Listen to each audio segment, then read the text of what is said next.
Assalamualaikum warahmatullahi wabarakatuh. Halo teman-teman semuanya, selamat beraktivitas ya. Tetap semangat berjualan ya teman-teman. Semoga laris manis dagangan kita hari ini. Hari ini saya belanja telur nih teman-teman. Kita tatain telurnya ya.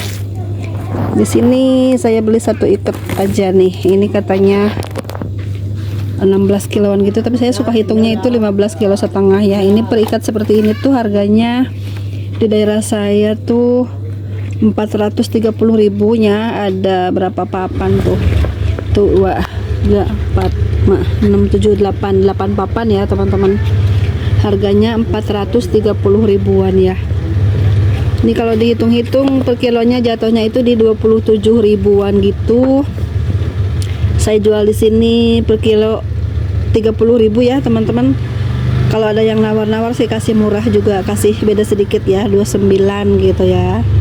Terusnya lagi untuk harga jualnya setengah kilonya kita jual di harga 16.000-an ya teman-teman. Untuk seperempat masih di 8.500 ya.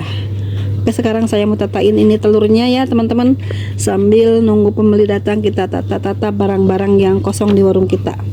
Dalam usaha warung sembako ini ya teman-teman, terutama di akhir tahun seperti ini, pergantian tahun ataupun menjelang Ramadan gitu ya, biasanya itu barang-barang sembako banyak banget yang naik harganya. Bukan saja barang-barang sembako yang naik harganya ya teman-teman, tapi bumbu-bumbu ataupun sayuran gitu juga sekarang tuh pergantian tahun lumayan banyak kenaikan harganya ya. Misalnya di harga cabai yang saat ini lagi naik daun ya teman-teman. Di sini di daerah saya tuh harga per kilo cabai hampir 100 ribuan ya. Lumayan banyak kenaikan harga cabai ya. Di warung sembako itu harga-harga jarang yang stabil ya teman-teman, terutama harga telur. Jadi stabilnya tuh paling berapa bulan nanti naik lagi atau turun lagi seperti itu ya. Tapi jarang sekali untuk harga telur tuh turun ya teman-teman. Jadi keseringannya itu naik harganya. Tapi meskipun harganya naik, kalau barang telur di warung sembako itu larisnya cepet ya teman-teman. Biasanya kalau di warung saya, kalau harga telur lagi murah, lagi anjlok gitu, malah sepi pembeli telur ya. Beda dengan harga telur yang lagi mahal tuh kayaknya cepet banget larisnya gitu ya. Nggak tahu kenapa teman-teman. Dari dulu dari saya jualan sembako, seingat saya seperti itu ya. Kalau harga telur murah gitu ya, jarang yang beli banyak. Kalau lagi mahal gini, pastinya banyak yang beli, cepet banget habisnya. Adakah yang sama teman-teman menjual telur seperti itu? Satu lagi ya teman-teman. Oke, kita pajang lagi satu papan lagi ya teman-teman. Nah, di daerah saya tuh di sini kalau ada yang retak ataupun pecah gitu telurnya, kita bisa retur loh. Alhamdulillahnya ya teman-teman. Asal kita mau aja bilang sama agennya gitu, nanti diganti telurnya dengan yang baru yang utuh gitu ya teman-teman. Selesai sudah teman-teman ya, kita natain telurnya dan alhamdulillah tidak ada yang pecah satupun ya. Meskipun ini agak kurang bagus ya menurut saya, karena ini agak putih-putih gitu ya. Biasanya kalau yang bagus tuh seperti ini teman-teman, tuh kulitnya lebih gelap coklatnya ya, nggak muda seperti ini kan agak putih gitu teman-teman. Jadi untuk membedakan kualitas telur yang bagus itu di cangkangnya seperti ini ya. Ini yang lebih gelap coklat gini dan mengkilat juga ini lebih awet, lebih bagus kualitasnya, dan harganya pun lebih mahal teman-teman yang seperti ini tuh ya. Seperti itu teman-teman ya, tataan telur di warung sembako saya. Oke, lanjut ke aktivitas berikutnya. Seperti biasa di warung sembako ya teman-teman, kita melayani pembeli. Yang membeli apapun kita layani dengan baik ya. Entah siapapun pembelinya kita layani dengan baik, dengan serius, dengan sungguh-sungguh gitu ya teman-teman.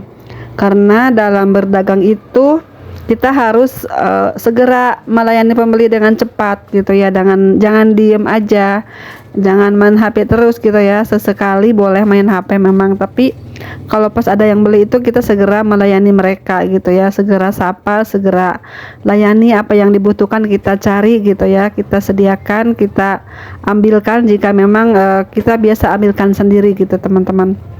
Beda dengan warung-warung sembako yang sudah kekinian, yang modern, mungkin hanya ngambil-ngambil saja pembelinya, nanti tinggal bayar di kasir.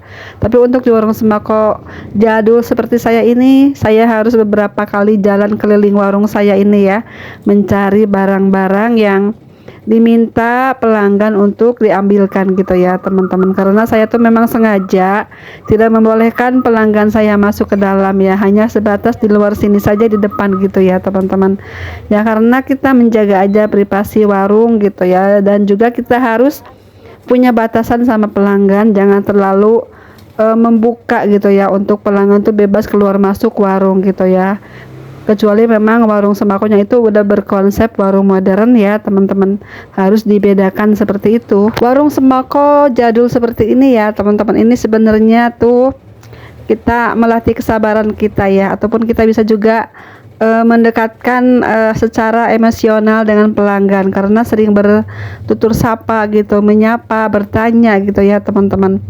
Mungkin kalau yang dicari pelanggan apalagi gitu kan ya, misalnya beli sabun mandi gitu ya, kita ambilkan. Kadang-kadang ada juga pelanggan yang memang irit bicara ya teman-teman, mereka datang dan bilang beli gitu ya, kita jawab beli apa gitu ya, pembelinya lagi bilang lagi beli sabun gitu ya, nggak langsung sabun apa disebutin, enggak ya, sabun apa ditanya lagi sama kita pembelinya, sepenjualnya gitu ya, sabun mandi gitu ya, yang apa nanya lagi gitu teman-teman. Jadi kita harus sabar benar-benar ya, kalau jadi penjual itu harus banyak ngomong, banyak bertanya, banyak sabar juga dalam melayani pembeli, karena tidak semua pembeli tuh secara respect ngomong langsung cepet gitu ya. Misalnya beli sabun cuci merek ini, yang kecil, yang besar, seperti itu jarang-jarang seperti itu ya teman-teman. Mereka tuh ngomong satu kata dulu ya, beli gitu ya, ditanya lagi beli apa, sabun apa, sabun mandi gitu ya, berapa, warna apa gitu kan, banyak-banyak macamnya ya teman-teman. Kalau tidak cocok kita jalan lagi, ngambil lagi, seperti itu ya. Di warung sembako itu kita harus sabar bener, dan memang harus bawel kitanya, banyak bertanya ya. Kalau mau langsung ngambil, kita tanya langsung sama pembelinya, beli sabun apa, warna apa gitu ya. Jadi kita sekalian jalannya, nggak usah muter-muter beberapa kali gitu ya teman-teman.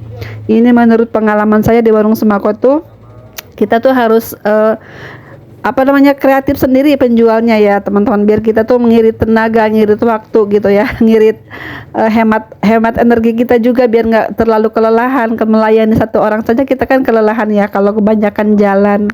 Aktivitas di warung sembako itu membutuhkan tenaga yang lumayan ya teman-teman. Kita tuh harus segera cepat, dan kita harus jangan kelemar-kelemar, harus strong gitu ya teman-teman, karena pembeli itu tidak suka cara yang lelet, cara yang lama, cara yang lemot gitu, tidak suka ya teman-teman. Pembeli sukanya yang gerakan kita cepat tanggap dalam segala hal ya teman-teman. Intinya itu kita harus semangat, biarpun kita capek lelah, jangan diperlihatkan kepada pembeli ya, biar pembeli pun semangat selalu berbelanja di kita gitu ya. Oke teman-teman, sekian dulu ya video saya kali ini. Terima kasih sudah menonton. Assalamualaikum warahmatullahi wabarakatuh. Tetap semangat ya, semoga laris manis.